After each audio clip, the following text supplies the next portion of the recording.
1, 2, 3. Hello, welcome to Rock the Cash Bar. I'm Ben Mowbray. And I'm Diane Gallagher. Every week we pick one song and do a deep dive into the lyrics and explain the different ways they've been interpreted.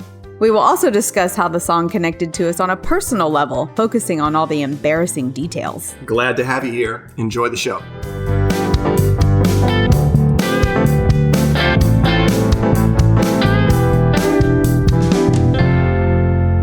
We're opening a mercantile. What? What have you done, you entrepreneur, you? I know. I don't know really what got into me. I don't know if it's a good idea. Hopefully I set it up correctly, but I put it on Instagram right before we started recording. But we now have merch. We have a merch store. So if you have nobody asked for it. If you have been dying to support the podcast with our logo slapped on a bunch of stuff, I have created a shop for you to buy those things.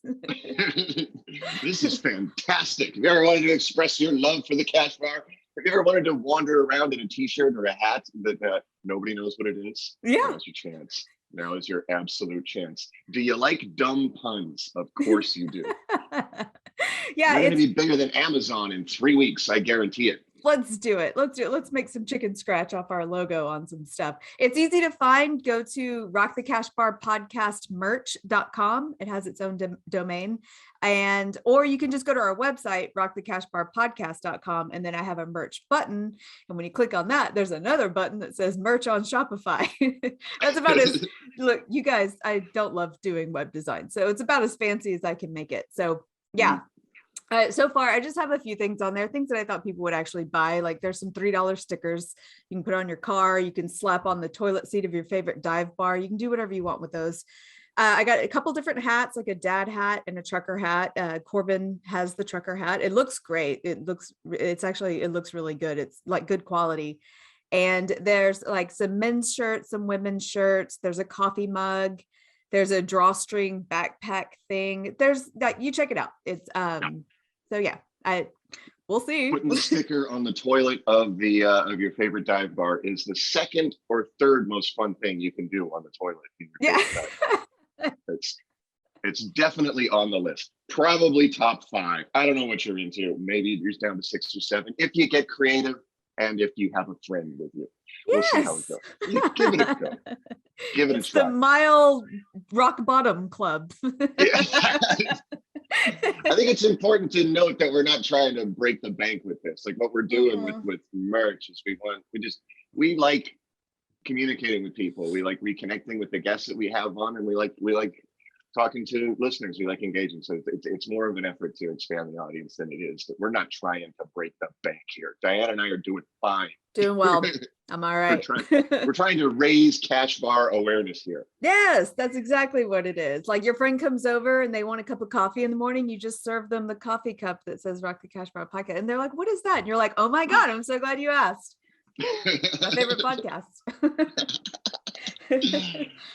We are doing a Patreon episode today. We're going to do For What It's Worth by Buffalo Springfield.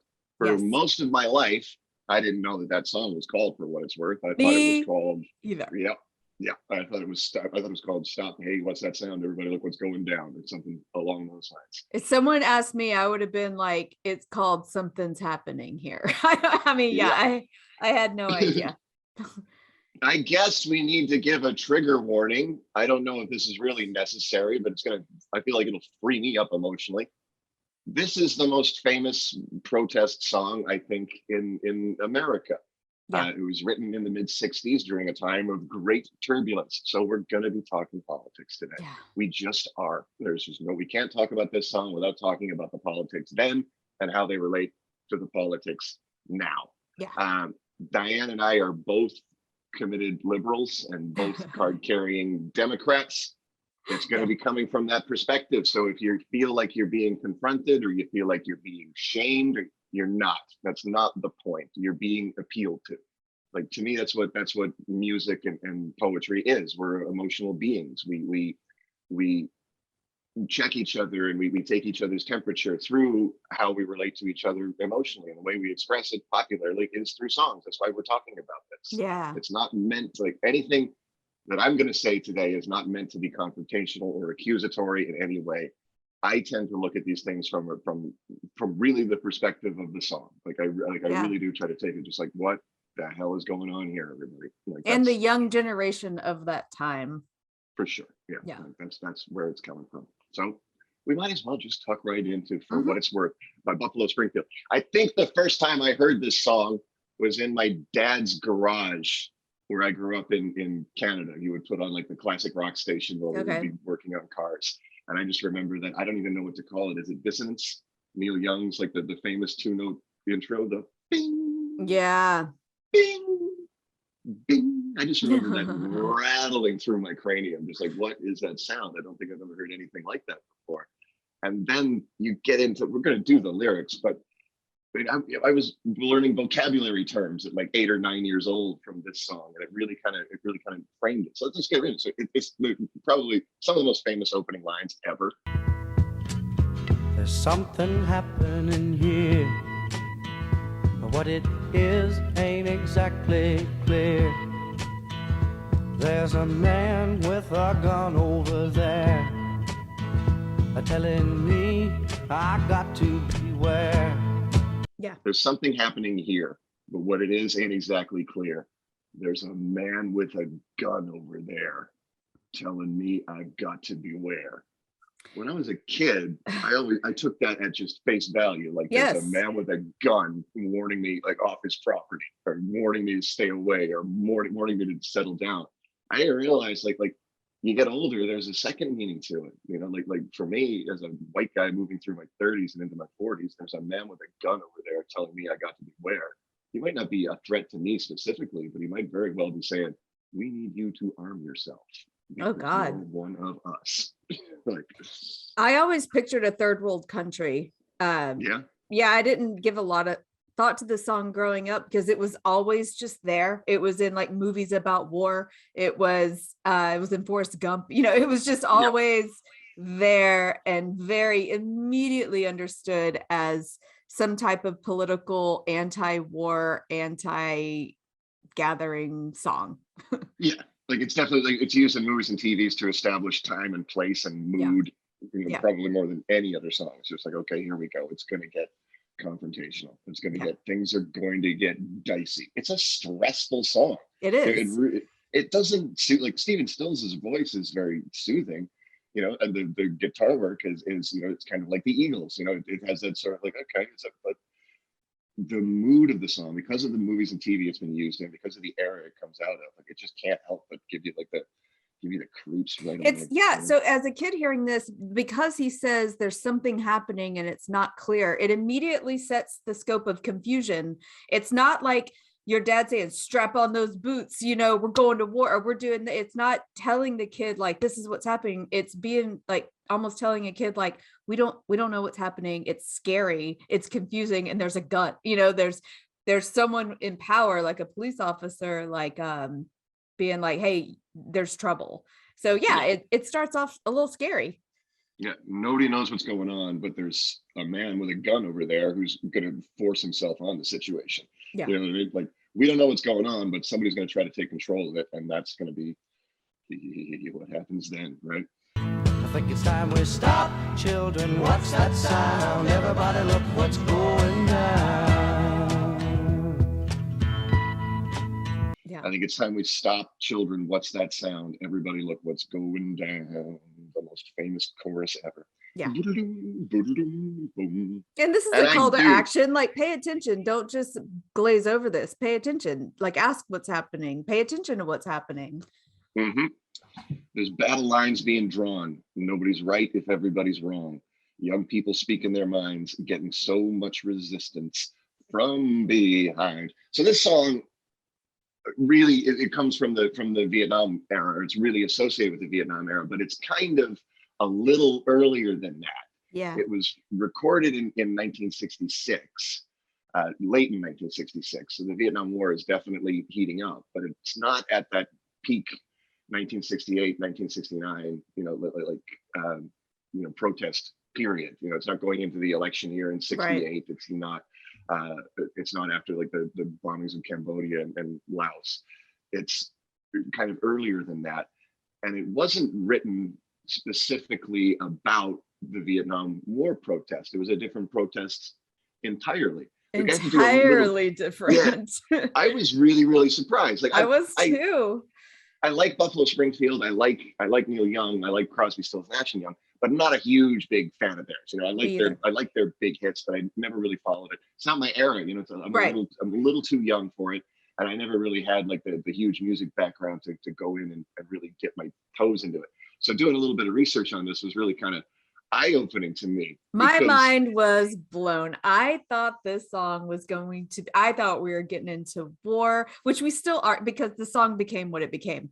But the origins of, he wrote this song in like 15 minutes and it had nothing to do with that.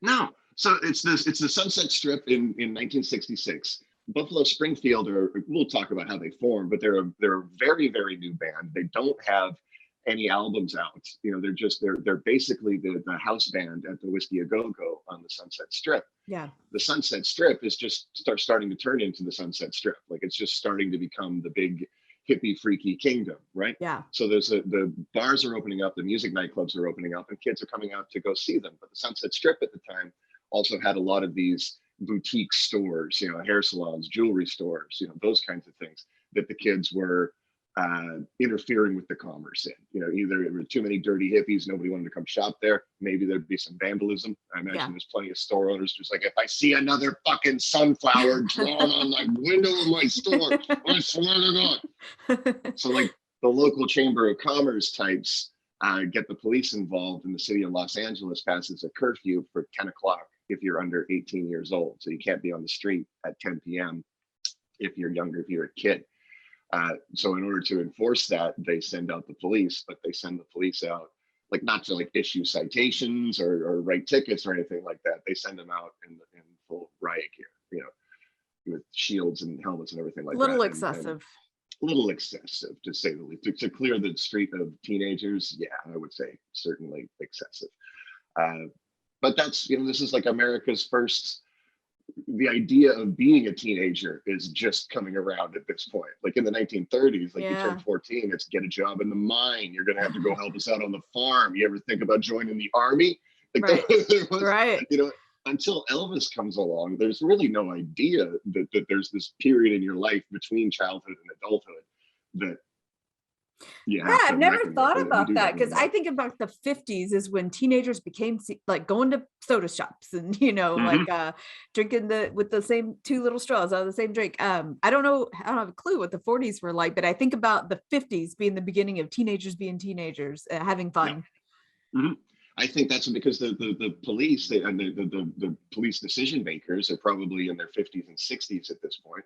So they're literally kind of like, what is a teenager? Like, no, those are young adults. Those are young adults who are breaking the law. Send in the men with the batons and the shields and deal with them like adults. Yeah. Like in a way, if you can kind of force your mind into that mindset, then it makes a little bit more sense. Like, okay, I guess that's why they're doing it. That's law and order. Like these are people breaking the law. We look at them now as kids, but at the time it was probably a hell of a lot different.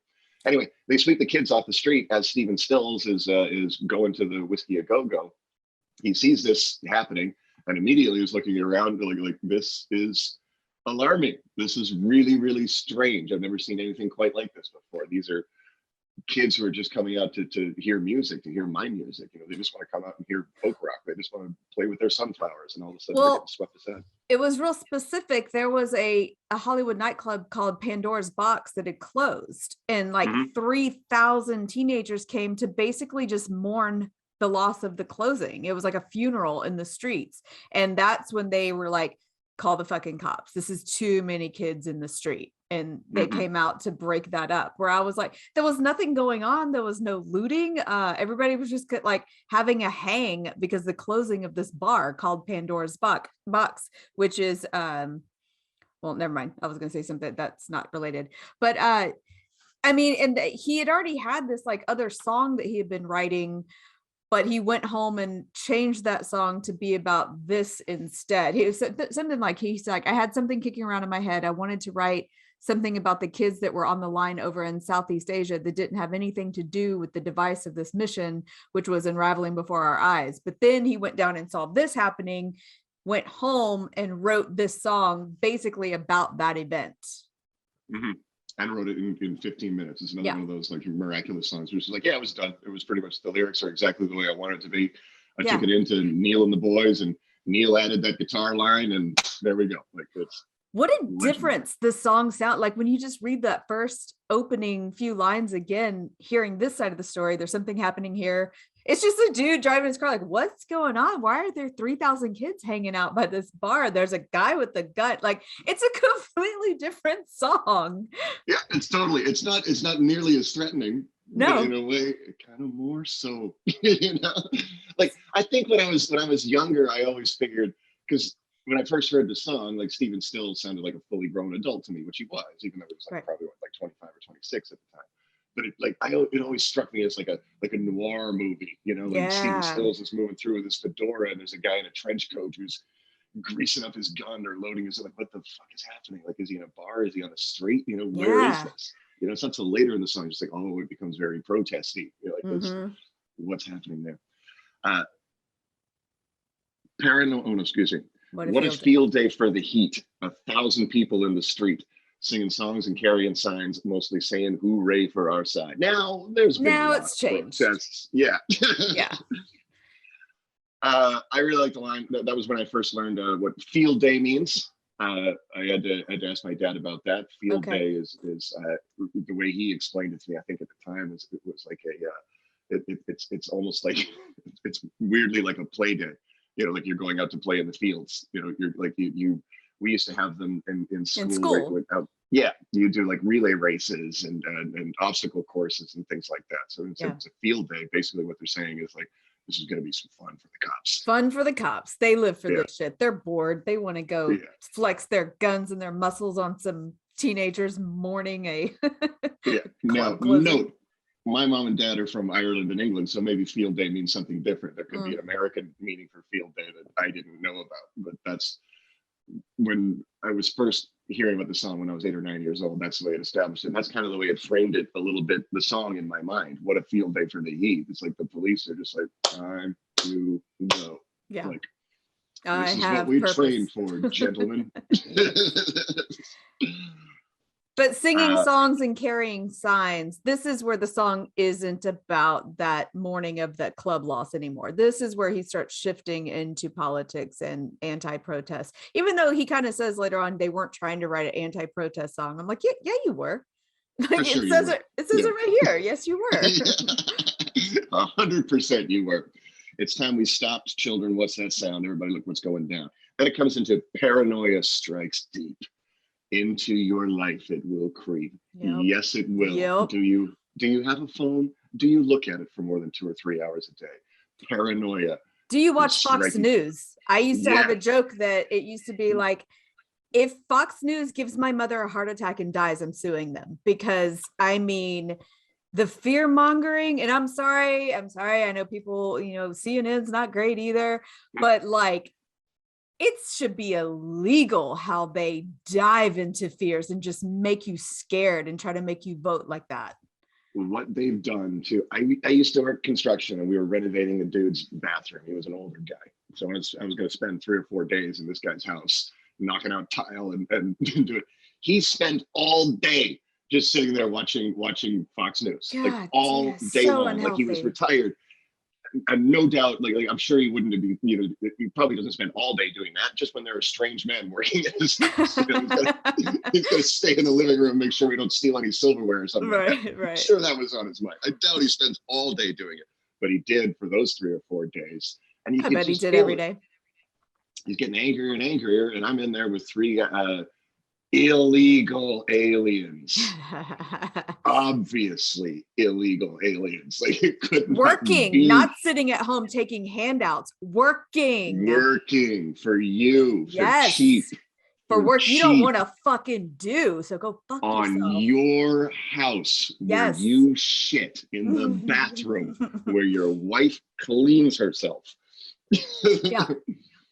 It was kind of amazing to me. Like, it was really, really eye-opening. But I have a level of sympathy for that guy, because he's just getting such garbage kicked into his brain. that's making him afraid. Like that's the next line. It starts when you're always afraid. Like, Yep. well, that's what they're trying to do to you. Like they're trying to make you afraid of Haitian immigrants or immigrant caravans coming on. I drove to Dallas yesterday and then back down last night. Between Houston and Dallas is about a 4-hour drive. Ooh. I'm always struck when you go on little road trips, around America, and then you turn on the media and you hear people talk about how we don't have any room for all of these immigrants coming in here. Like, there's nothing but room. All we have is room. But room. You know what America has most of right now? Go Room. west, young man. Holy Find shit, all dude, the we room. have room. My God. I drove with my cousin from Houston to Fayetteville, Arkansas, and he looked on his phone. He just looked it up and he just goes, "Oh my God, we're driving from London to Hamburg today." Yeah. Like, yeah, we're driving from London to Hamburg today. You know what we're going to see in between? A couple of towns and some Buc-ee's. That's it. That's Plenty of room, man. Plenty of room. So much room. Yeah. I want to talk about the thing about it. Just feels like every decade it's just Groundhog Day over and over. It's the same shit, different decade. I mean, it just keeps repeating. I'm like, how long are we going to do this? But the line, battle lines being drawn and then paranoia strikes deep. That's all politics is. Like, if you give people two options, they're going to split 50-50 on those two options. If they had 3 solid options, we would divide ourselves into thirds. If you give us dividing lines, we're going to sprinkle ourselves, what's the word? Like, evenly in those 3 things. And that's all politics is. Like, they gave us 2 choices, so we split ourselves evenly, and then we make each other paranoid about the other one. And then we just want to be right. That's all politics is, and it's so fucking stupid. It really is. Like, I do vote left, but I like to think of myself more as a centrist, because I feel like that's where grown folks are talking just a little bit more. Like, you can just, if everybody can just kind of admit, like, this is okay over here, this is okay over here. But the paranoia strikes deep is the biggest thing. And I think both sides really, really just tried to make you terrified of the other side. For sure. Like, I absolutely believe that 100%. But I also think, like, when battle lines are being drawn, I'm sorry to keep quoting the song, but when battle lines are being drawn, you better look around and see what side you're on. Yeah. Like, if literal battle lines are being drawn and you look over no man's land and you see trans kids, pregnant women, minorities, war refugees, poor people. Yeah. If those are the people that you're fighting against, you got to switch sides. Yeah. Like, you just have to. Like, you don't have anything else to stand. Like, we can talk about the more subtle part of politics later, economics, taxes, money, tax, things that I don't know anything about, your property tax, how you want local. They don't matter as much as humanity. They matter. I'm not going to say they don't matter. Exactly. Small business regulations versus humanity. Are you out of your mind?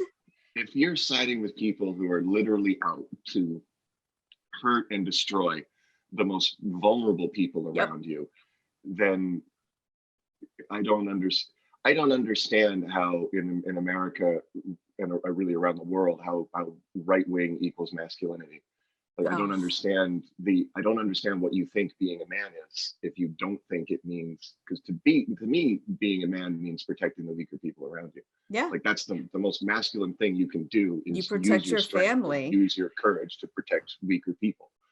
And that's not what's happening in America right now. It really is not. What's happening in America is a lot of men have betrayed their masculine responsibilities in order to cowardly huddle together. They've decided that, all right, this guy's very strong. He's got a lot of money. He's got a lot of power. He's got a lot of guns. I would rather be on his side than fight against him. And to me, that's just like, it's unacceptable. Like, it's un-American. That kind of behavior will get you court-martialed out of G.I. Joe and get you ridiculed by Hulkamania. Like, it's a good point. It's just not right. Like, I don't mean to be like a moral righteousness, because I know that comes from both sides. But I honestly don't understand how you can back these people who are going out of their way to hurt people when they're at their most vulnerable. Exactly. Like, the abortion law in Texas is absurd on so many levels. And they didn't ban shit. They just made the drive longer. Exactly. They just made it harder for somebody who's already suffering. Like, we talked about, everybody knows what the arguments are. that you can actually, that you could donate money to somebody or go vote for somebody or make any effort to help somebody who has made that any part of their political project is just wrong. Yeah. Like you have to put a stop to that. You have to, like, we're at the party who wants less government in their lives is going to let the government dictate whether or not a woman's ready to be a mother. Blows my fucking mind. Blows it to bits all over the place like a mess. The only way it makes sense is kind of like the all's fair in love and war argument, you know, like trying to, if you line up with any political party, you're going to contort yourself into hypocrisies. It happens, you know, like if society is going to be a binary left right, then everybody's going to have egg in their face at some point. Yeah. It's just that you can't, there's one thing to like have an opinion that you're embarrassed about. It's another to have a moral stand that is indefensible. And the law that's been, I don't even know if it's a law, but like some kind of mandate that's been passed that teachers and other students are allowed to report to the Child Protective Services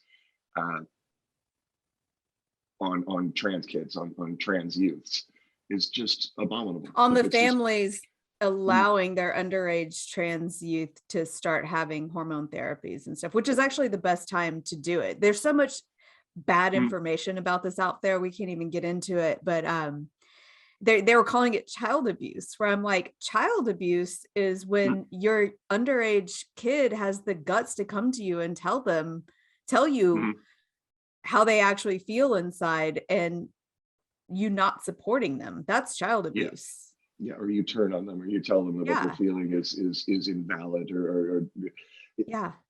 These are complicated issues. You know, like there's no doubt about it. Like being as you well know, being a parent is a complicated thing. You know, like how you care for your child emotionally is a very, very personal thing. Mother and father to son, or mother and father to daughter, and interfere with the way that another group is another family is dealing with that is unconscionable. You know, like you don't know the level of therapy that trans kids go through to get to that point. Like all of the arguments that are made against it, you know, like, okay, well, the kid's too young to make that decision, or like, okay, those are like, I understand your concern.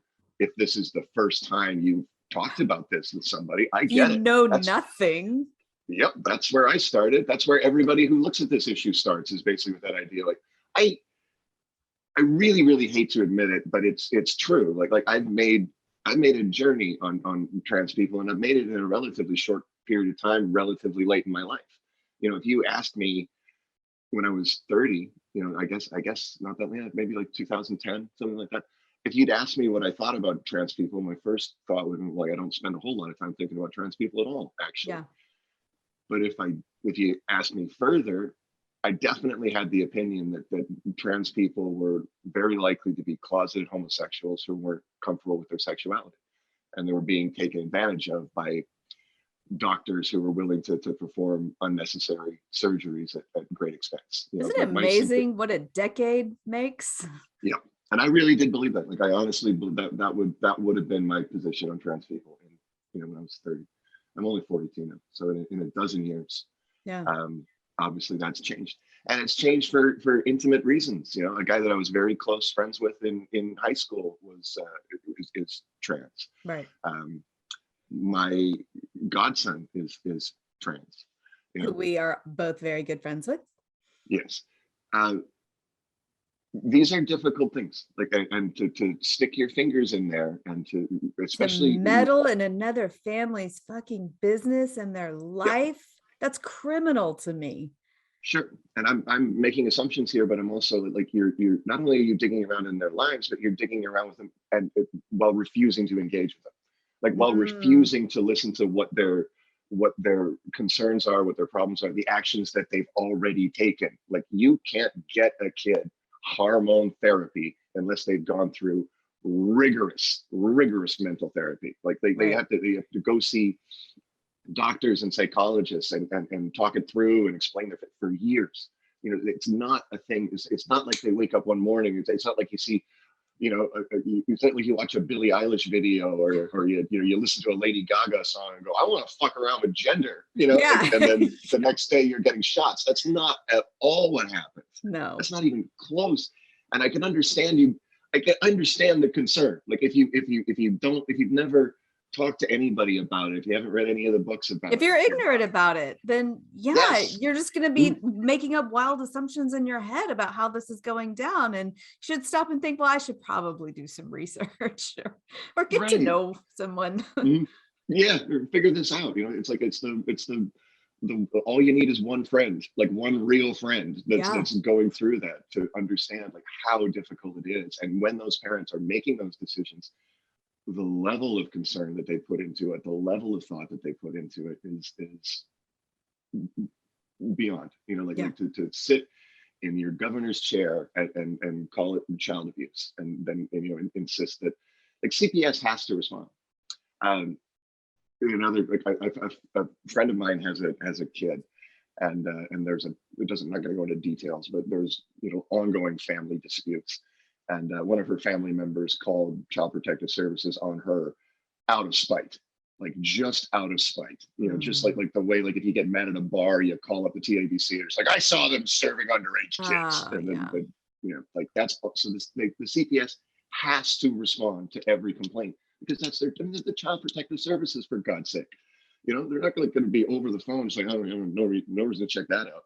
Yeah. Every call they get, every complaint they get, they do their due diligence on. My friend had to go yesterday to go meet with CPS and defend her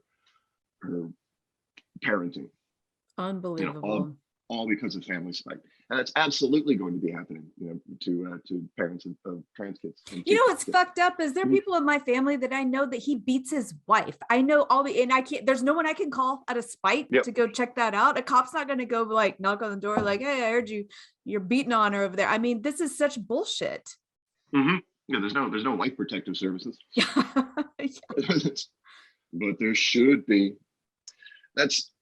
This is going to get preachy. Like I think this whole episode is going to get a little preachy because that's just the mood I'm in, and that's just what this song kind of forces you to talk about. Like, it is. Talk about the social texture that we're living in now, and what's happened to it. Like I spend a whole lot of my time just kind of like especially over the last 5 or 6 years, just looking around like this is not the culture I thought I was living in. Like it really isn't.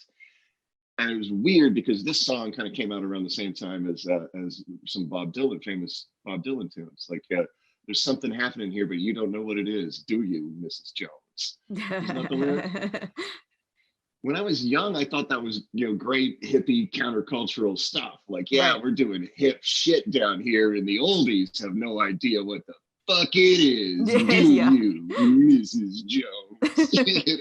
Are you confused? Are you shocked? I found that really compelling. I thought it was a real cool stance, right? Right. But now I'm feeling it. Like now I'm on the other end of it. And I'm just like, no, it doesn't feel good at all. Like it really doesn't feel good. It doesn't. It's really bizarre to watch things like January 6th and just go, I think I know that guy. Like I think I know that guy. Or you're just like, no, these are the people who live around me. What the fuck are they going and doing? And why are they going and doing it? Like just the complete confusion that I felt acutely. And you think I would have, a liberal, you think I would have felt some relief in the last year. I haven't. No. It's just, I feel worse now than I did because it's bizarre to me the lengths that certain groups of people are going to accomplish what? I don't know. I don't know what your end, like, what are you so mad about? You have everything, it's an apocryphal story. Not everybody did it, but there was the woman who got arrested at January 6th, flew in there on a private jet. Yeah. Like, you can't, it's not a peasant uprising if you're coming in there on a private jet. Like, what is this? I don't, Yeah, when I saw a big dually truck with 2 massive flags that said "Let's go, Brandon," and it's laughable to me, and it's also like you're just a poster board for hate. You're just hating. That's all it is. It just looks like pure hate, and I was like, you're so transparent. It's boring. Yeah, and where does that hate come from? Like, does that the only thing that I can think of is that hatred must come from confusion. Like it must come from from looking at things like the way we're treating trans kids these days, or the way we're looking at gender pronouns or there's a bathrooms. quote that's like, hate comes from fear, fear comes from not understanding, which to me it's like from fucking stupidity. Basically, go get educated and you won't be so confused about it, and then you won't fear it anymore. You'll understand it. And it's not even education is I think the right word, but I think what you're going for is something deeper than that. Like, go find some understanding. Like, once you go, like, if you're that confused and that angry at families with transgender, then go meet one. Like, go talk to those families. Like, you don't, like, if you're confused and you don't want to talk to the transgender person themselves, go talk to their dad, go talk to their mom. Go, like you don't keep talking to your bubble. Get out of your bubble, because your bubble doesn't know what the fuck's going on. Go find out what's really happening. Yeah, and you're going to see that all of these groups and all of these people that you have trouble, like how you can be opposed to refugees, especially the refugees of wars we started. Like, that's the one that really, like Syrian refugees, Iraqi refugees, and that was like, we were told in the run-up to the Iraq War that we were going to be greeted as liberators. Like, that's what the Hawks were telling us. Well, what does being greeted as a liberator look like? That means refugees pour into your country. That means just like, okay, you've liberated me from my home. I would argue that you blew up my home, but like, that's what it is. Like, you can't have it one way, and then you can't have the rah, we're going to be greeted as liberators, and then not take care of. I'm going to save you, but don't you come to my house. Exactly. Like, especially when it's so easy. We've got so much space. We have so much room for people like that. And especially for, these are our allies. Like, that's when you talk about like refugees coming up from South America, or poor people coming up from South America, from Latin America. They're poor. They're getting run out of their cities, out of their towns by drug cartels, which are being funded by us. Like, we're the big market that they're feeding, that's creating that guns, that's causing that corruption. I'm talking about, I have no idea the subtle layers or anything, but that's the general cause. Right. Why people are, we put this beacon up that we're this wonderful free place where you can seek a better life, you can seek asylum, we'll take care of you. We're the only power in this hemisphere, there's nowhere else for you to turn to. And then when they turn to us, we throw them away. But also the people who are the most vocal about being like afraid of them, it's like, don't worry, they're not moving into your gated community, you're fine. Mm-hmm. Yeah, you'll be all right. They are going to come and fix your bathroom, though. That's definitely going to happen. Yeah, you're definitely going to be able to get a really fantastic renovation done for about $6,500. And I swear I did $28,000 worth of work on that guy's bathroom. I promise you. If not for the evil way that I employed illegal immigrants and the way that I scoured the illegal immigrant economy for cheap building materials, I saved you $22,000. I bet I did. Enjoy your bathroom. Should we finish these lyrics out? Oh yeah, I forgot that we were even still finishing the lyrics out. I'm sorry. I knew this one as soon as we picked this last week. I was just like, this is gonna be a dark week, man. This is going to be a dark week. I hope that William, who picked this song, what if he's like a wildly staunch Republican? He's like, this is not what I wanted. That's fine. Trying to engage. I think maybe as a thought experiment, we could flip it. Like, after we finish the lyrics, like we could, because this song would certainly apply to you could certainly listen to this song as a right winger and look at the George Floyd protests and look at liberal protests in a very similar way. Right. It's going to be really difficult for me to do, but we can give it a try. Paranoia strikes deep into your life. It will creep. It starts when you're always afraid. Step out of line. The man will come and take you away. And I think that's a fear that right wingers have. Like, there's that, because there's all cancel culture. You can't even. Oh, you're going to arrest me for what I think now? Like, well, no. Like, this is a discussion. Like, I think somehow there's an idea in their heads that because you get criticized online for your opinion, that means that you're instantly canceled, or you're not welcome, or you're going to get fired or something. Like, that's not the case. Like, this is a discussion. Like, it's okay. I'm happy to discuss what little I know about trans issues with you. Sure, I'll talk about that with you. You Yeah. got some racial questions you want to talk about with a friendly white guy? Absolutely, I'll talk.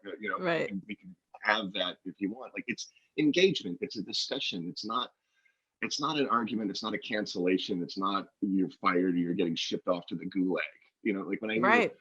when I hear Republicans refer to liberals as Nazis, and you ask, okay, well, what do you mean by that? It's like, well, you're the ones who are always judging people, and you're the ones who, okay, I can see that. Like, yeah, we certainly can be judgy, but there's no law behind that judgment. There's no And they jail do it cell. too, man. Yeah, for sure.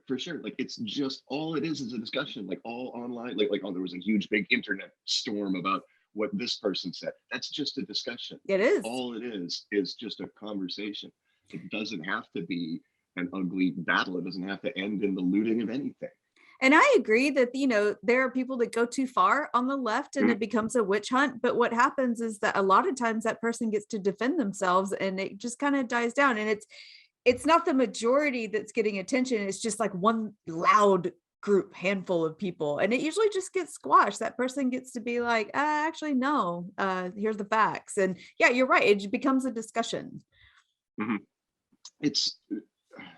I don't even really know it's never going to begin or end, like this is history, it's going to be ongoing, which is why I think you need to teach history as accurately and as age appropriately as you possibly can. The only way that we're going to ever understand each other is if we actually make the effort to understand each other. And the way that you do that is through history lessons. To start passing laws that make it illegal to teach anything that might make anyone uncomfortable. That's not a slippery slope. That's a water slide. But it's wild. Like, where do you go? That's a whirlpool. Like, what does that law mean? How do you teach the life of Martin Luther King without talking about the forces that opposed and murdered Martin Luther King? Yeah. Like, is that going to make anybody feel bad? No, you're talking about one of them. Like, you're literally talking about America's greatest hero. Like, I absolutely, I know it's going to bother people, but I absolutely put him up there with George Washington and Thomas Jefferson. Like, I do. I think what he had to do was a hell of a lot harder than what Washington and Jefferson had to do. Because at least Washington and Jefferson had themselves and all of their fellow rich and powerful men. Martin Luther King had none of that. Right. He wasn't rich and powerful himself, and he had no rich and powerful friends. He had to go make that himself. And his job or his mission isn't accomplished yet. It's still not done as far as he took it and as far as other people did. It's nuts. It's crazy to think that we still have to do that. I think I've talked about it before, but I was working in a bar one night and there was a group of guys that were using the N-word. It was all white dudes in there. It was only 3 or 4 of us in the place. Freely and openly, not even looking over their shoulders. Not even caring, and not in like in a hateful way, just in a casual discussion way. Wow. Okay. I mean, I'm sorry I said that. There's no way for a white person to use the N-word without it being hateful. Right. But I guess what I'm trying to say is it wasn't like angry, Right, it was just real casual, just like this is the way we talk all the time. Yeah. It's like, guys, we're not going to use that word in here. Like, okay. And then the argument comes up, well, why can't we? How come they can't and we can't and all that kind of stuff. I went home and told my sister about it. I said, I can't believe I had to have this conversation with these guys about who can and can't use the N-word. And my sister goes, yeah, it's pretty black and white. Like, yeah, that's perfect. But then the next week, they came in with their black friend. Oh, this is their Yes, and she was a very, very nice lady, and they're using the N-word again. So I come over and I'm trying to like no. I don't care if she's there or not. Yeah. We're not using that fucking word. Yeah, we're not going to do it. I'm not going to. But then because these are her friends and long time friends and coworkers. They're like, oh no, it's fine. That's just the way that they talk. If it's fine to you, I don't give a shit. Yeah, and well then like I'm in the weird situation now. Like, okay, well now I'm a white guy trying to explain to a black woman about who can't use the N-word. Like, nobody's saying that these discussions are going to be easy. Yeah. They're not. They're going to be very, very difficult.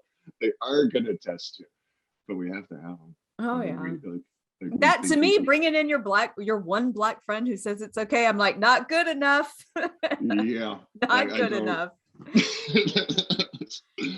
It was, and I felt bad because as soon as they walked in, there was definitely there was a big part of my soul was just doing the big head and the hands, like, oh fuck, here we go. I feel the migraine coming on. Oh God, I'm sorry.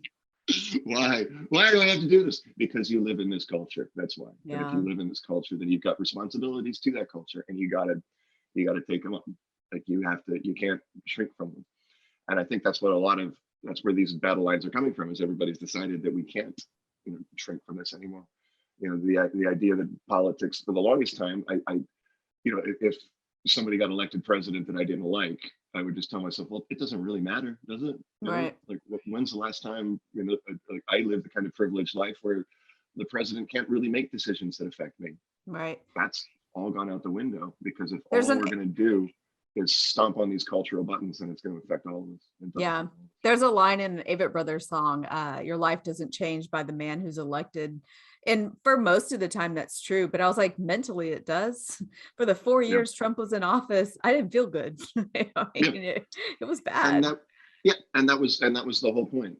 That's why I think that running Donald Trump and electing Donald Trump is so much worse than, like, your vote for Donald Trump is so much worse than Colin Kaepernick taking a knee. Like, so much worse Oh, for God. America. Yeah. Like, whatever your argument is, because that's what you're doing is a deliberate provocation. Like, you're taking a guy whose views that he's more than willing to express publicly are so far outside the mainstream and so impolitic, so impolite, so destructive, so painful, so horrible. And the only reason you're doing it is to outrage people like me and hurt people who are in a much weaker situation than I'm in. Well, that's just cruelty. Like, Yeah. that's all that is cruelty. And the more that guy talks, the more he lies, and he's a liar. Like he provoked January 6th. Like, he held Vladimir Zelensky for ransom. Like, those are facts. We watched him do it. Like, Right. we can't, it's not something that needs to be parsed, or like that's what happened. You know it. I know it. We're at a point now where it's not his credibility that's at stake. Everybody knows that guy is an evil liar. Everybody Oh, knows yeah. that there's no depth that he won't fall to. It's What's what at they stake loved. now? Yeah. What's at stake now is the credibility of the people who vote for him. Like, do you want to be a part of this society or not? And I think obviously the answer for some of them is no. I don't want to be a part of this society. I want the society, washed clean. I want the people who bother me in this society to be either cast out or Yeah. jailed or deported or worse. And that's not a tenable.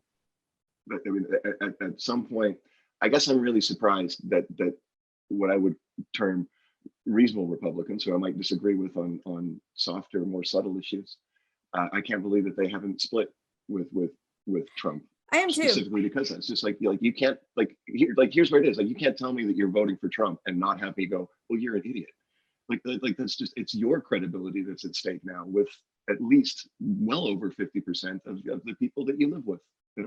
Like, so to persevere, to keep following that guy when he's obviously leading you down a dark and dumb path is stupid and cowardly. And if you're only doing it to spite people like me and to spite the trans and gay people in my family, then I mean, what do you have to say for yourself? Like, I know. mm. They're worried about their Yeah. money. It always comes down to their money. I guess that's the only thing. That's the only thing that really matters in the end, isn't it? To a lot of people, yeah. Mm. And I mean, there's a lot to go into that. Some people, like, Mm. we're going to get into spectrum issues, but they can't care about social Mhm. issues. They only see the world in black and white. They only care about their money. They only care about themselves and their family, nothing outside of it. And you can't change that about people. Sometimes you Or just that- can't. There's nothing you can do about it. Mhm. I don't really have any intelligent thoughts on it, but like, I've heard a lot of like a lot of the liberal reading that I do talks about how these people want to protect their power in society. We end up using words like white supremacy. I don't know that those people are specifically racist. I just think that they're just way more comfortable amongst their own people, people who speak the same cultural language that they do. Like, I think it just makes them feel uncomfortable to be around Black and brown people or Spanish speakers or gay people. Just like, I don't know. I think they're afraid that they don't know what to say, that they don't Right. know how to Scared they're gonna how to say the wrong communicate with them. thing. Yeah. Scared, yeah, and it just becomes too much of a bother. It's Yeah. just like, it's just like, it just becomes frustrating. It's like, I just want, like, I know plenty of white people who have made awkward jokes in front of Black people, but I can, like, I'm white, so like I can see, it's like, okay, you did that because you felt a little uncomfortable around Black people, and so you wanted to make this joke, because I've done it myself. Yeah. Like, you wanted to make this joke to show that you are comfortable, that Right. you're comfortable enough to make this joke, and it never comes off. No. It's like having the argument, like it's like a more subtle version of the who can and can't say the N-word. It's just like, Right. okay, well, I made this joke. Can I do that? No, you can't do that either. And I can see white people getting like really frustrated. Well, what can I do? Like, you can talk. Chill the fuck out. Yeah, like a normal person. You can. How about it starts when you're always afraid? Like, when you moved into this conversation comfortably, you wouldn't have put yourself in that position. Yeah. I was speaking in the third person there, but I was speaking like I did that. Like, I've done that when I was younger, for sure. Many sure. times, Yeah. So I think I understand a little bit about how that happens, but I don't know how you get it stopped. I don't think you can get it stopped unless you start teaching white people what life is really like for Black people in this country. Like how, like, everything that we sort of take, things that we don't think about, things we totally take for granted, have to be of chief concern to Black parents and Black children. Oh yeah, I think I talked about this a long time ago. It wasn't until my 40s that I found out that a lot of times Black families are not, it's not a joyful day when especially their sons, but daughters and sons get their driver's license. White people have never thought twice about celebrating that. I mean, maybe, as a parent, you're afraid that they're going to get in a car wreck, but their fear is very, very, very deliberately. And this isn't new. This has been going on since the beginning of driving. Their fear now is that they're going to get pulled over and something bad's going to happen to them because of the color of their skin. Like, that's the day they're afraid that their kid's not going to come home. And I'm not exaggerating. I had talked to this in my group therapy with a Black mother, and they're very upset that day. And this is something white people, I mean, it's been going on for decades, and this is something that white people have never even considered as being a horrible day. Yeah. And then, like, white people and white cops will see a 16 or 17-year-old Black kid, and they don't see a teenager. They don't see a confused kid. They don't see, a young person who's going to act irrationally. They see a dangerous Black person. Like, when I was 16 or 17 years old, I was unreasonable. I was a wild teenage boy. I was prone to doing incredibly stupid things and saying incredibly stupid things, and I wanted to be a provocateur. I can't imagine being a parent of a Black teenager and knowing that impulse is in them as well. Yeah. And if you can't express that, that's going to make it already dangerous for you. Right. Your age is right now making it extra dangerous for you. Like, white people have this idea that the reason why young Black men are incarcerated so much is because young Black men are inherently violent. Like, no, it's because they live in a society that's inherently racist. Yeah. And they get caught doing dumb things at the age where we do dumb things. Like, we're already looking for them, and now they're, it's a horrible, horrible catch-22 that obviously needs to be dealt with. And it won't get dealt with until white people start talking to other white people about it. I think that's what's making people so uncomfortable. It's like, okay, I used to be able to, like, as soon as I was like visibly into my 30s, like, that's when I found that like weird dudes would like come up to you at the bar and just kind of like start whispering N-word jokes to you, or weird, like, what? And like, no, like, I don't want to hear it. It's not a thing. That's the what assumption, man. It happens to me too, or they just assume, because I'm a white woman with now blonde hair, in a rich vacation spot. Like, I go somewhere where only people go on vacation that have money, and then they just openly, freely start talking their racist shit, and you're like, unbelievable. Yeah, and now that they're getting pushed back even in those spaces, I think that's ratcheting things up, just like on a much lower level than anything else has happened. But I do think that that's a little bit of the heat. It's just like, oh, I used to be able to tell these jokes at the Thanksgiving table, but now, now my brother-in-law is not putting up with that shit. Like, Yeah, I shut But it in down. reality, I here's had where to we do have it to be. on my last vacation. I had to shut it down, and how quickly the guy just started crawling back in on himself and like, oh, well, I know, I agree with you on that. And I'm like, oh, go fuck yourself. No, you don't. Yeah. You're just trying to Mhm. save face right now. Mhm. That's American culture. I don't see. I've spent a lot of time trying to think of a way out of this that's productive and helpful. I just don't know what it is. Like I just don't know. Like it seems like every avenue that could be reasonable for that is getting shut down. You know, more black cops, more black teachers, more inclusion. Like I these are think all good ideas, I but think we're they're inching there. I mean, every little step we make forward has so much pushback, but we still break through and go forward. If you're watching on YouTube, I'm making yeah. really weird things with my fingers, but Mm. I think we're still on the right track. It doesn't feel like it sometimes, but just the way you were talking about how you've changed in a decade on your thoughts on trans people, like we are going in the right direction. It's just we have to deal with the war that happens every time we move an inch. Mhm. Yeah. That's the one of the amazing things about this song to me is that it at least to me, like it sort of comes out at the very beginning of our modern political struggles, right? Like we're all children of history, but it does seem to me like in my brain, the American cultural problems that I know sort of begin in the 60s. I know for sure Right. that they don't, you know, like Right. there's worker strikes Yeah. and civil rights and all kinds of things that happen prior to that. But in my brain, like when it comes to uh, protests in the streets and civil disobedience, as I know of it, it comes right out of this era, and it's kind of not doesn't start with this song, but Right. this song is emblematic of that whole thing. And it's It's because amazing of the media lyrics. and music and newspapers and all this stuff that was just so well documented. You know, I think Yeah, that's why we think about the 60s. yeah. And there's that line. There's battle lines being drawn. Like the song is really amazing because like he's looking at like as those battle lines are literally being drawn, and I'm looking back 50 or 60 years and going like, yeah, they're still in the same They're place. Like still in the those same lines place. haven't really moved much. They've been carved in stone, actually.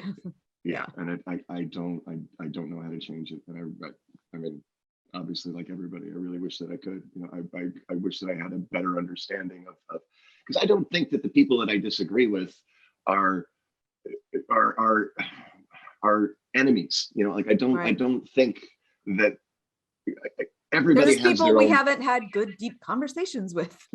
Yeah, like everybody has their own motivations, everybody has their justifications, and sometimes they're good, you know, sometimes they're Mm-hmm. I some of the things that I see people agreeing with or acting on and voting for, I absolutely cannot understand. I don't know that I ever will understand them. Like I guess, you know, there are times where I've talked to people about, I mean, when abortion is ugly. Like Right. it's nobody wants that to happen ever. You know, like I could totally understand why you would look at some of the pictures or hear some of the stories and just go, well, we have to put a stop to that. Like I get it, It's but hard. that thing that's making you so uncomfortable, that thing that you hate so much, is actually solving a deeper problem. Yeah, You know, there's so much it's more to it that they make it a mhm, black and white issue. And I'm like, the variables involved in that. You're arguing one thing where mhm, there are 30 things on the table to talk about when we are talking about abortion. And you're not thinking mhm, about the 29, you know? yeah, mhm. Yeah. You're just focused on the one thing that's outraging you. Yeah. Which I suppose, like maybe I'm guilty of that. You know, maybe the you know the specter and the idea of I'm just like spend all my time going, oh, I hate this Trump fella. You know, maybe Right. I'm guilty of that. You know, maybe I'm guilty of focusing on the one thing and not thinking about the larger thing. Because I could certainly see talking to like a you know an older person, you know, about you know, like they like Trump because he's defending the culture that they grew up in, or he's defending the idea of the America that they love so much. Like I Oh, get did they that. all grow up billionaires? I don't, what, Like, how is he precisely. relatable to these people? I don't fucking get it. Exactly. It's just because he tells them like we act people act as if he's some like communications genius. He's not. Like you and I have both been on My stage. You know God. that all he's doing is pandering. Like you say, if you get in front of a group of people and you tell them exactly what they want to hear, you're going to get that reaction. They And think that's- he's funny the way their drunk uncle is funny, and then they vote for him. And I'm like, that's fine. Your drunk uncle probably is funny, but should he be president? Like, No. stay focused. Mhm. I don't know, man. That's what I think, for what it's worth. Sorry, All right. everybody. I know that was a little taxing. But that was... Oh, William, I have no idea if you hate us now and you're gonna pull your Patreon. But before actually we haven't done a dressed up like a douche in a long time because people just stopped sending us their misheard song lyrics. But William actually sent us one on Patreon, which I thought was funny. It was from the song "Give Me the Beat Boys" by the Doobie Brothers. He always heard them saying, "Give me the Beach Boys and free my soul," which he said worked for him since he spent some time growing up in Southern California. So he's probably like, yeah, this makes me feel good. Give me the Beach Boys and free my soul. Yeah, so I thought that was funny. That would just be a fun bunch of songs to write, where it's just like a tribute to the band that you wish you were. Right. Right. Oh, are we done talking about the song? Because I have a lot of things. Well, actually, I don't have that many things to talk about. Well, we have a few housekeeping things to do. Are we moved on? I moved on. That's all I want to say. I'm ready to come up and take a great big gasp with there. Thanks for listening, everybody. I totally understand if you shut it off at like the 8 minutes. Every now and then we got to do this. Every now and then. There is no 6 degrees of tinted windows this week. Jeremy is very, very busy. He's moving. He's got a lot going on, but he sent me, he's like, if people just want to know, it goes Neil Young, Pearl Jam, Cheap Trick, tinted windows. That's the progression. So there's your 6 degrees of tinted windows this week. All right. Now it is time to draw for our April Patreon. So let's see. We have like 5 left in here, and what's going to happen is we keep getting new Patreon members, but once we go through everybody, we're going to put them all back in the box and start again. So everybody's going to get another chance. So let's find out who is picking a song in April. Oh, it's the Dumb Love Podcast ladies. All right, I'll have to contact them. Maybe we'll have them agree on a song for us to cover. That's exciting. Yay. I'm so glad they still support us, which we support them very, very much. Go listen to Dumb Love. It's so good. It was a really good episode this past week. Such a good show. All right. I wanted to talk real quick about kind of a new structure of the show. I don't know if you guys really pay that much attention, but the way I've been kind of ordering it is like, Ben chooses a song, then we have a guest. Then we have a Patreon episode. Then I choose, then we have a guest, and then I choose a song. Then we have a guest. And it just gets like kind of hard. So I'm simplified my own life, and I want to get back to where Ben and I get to choose more songs, because it's our podcast. We should be able to choose more songs. So the rotation week by week, it's going to go Ben's choice, my choice, Patreon, guest. So we'll probably end up having a guest roughly once a month now instead of every other episode. So Ben's choice, my choice, Patreon, guest. That's what I'm going to try to do from now on. I talked about the merch early on, got that out of the way.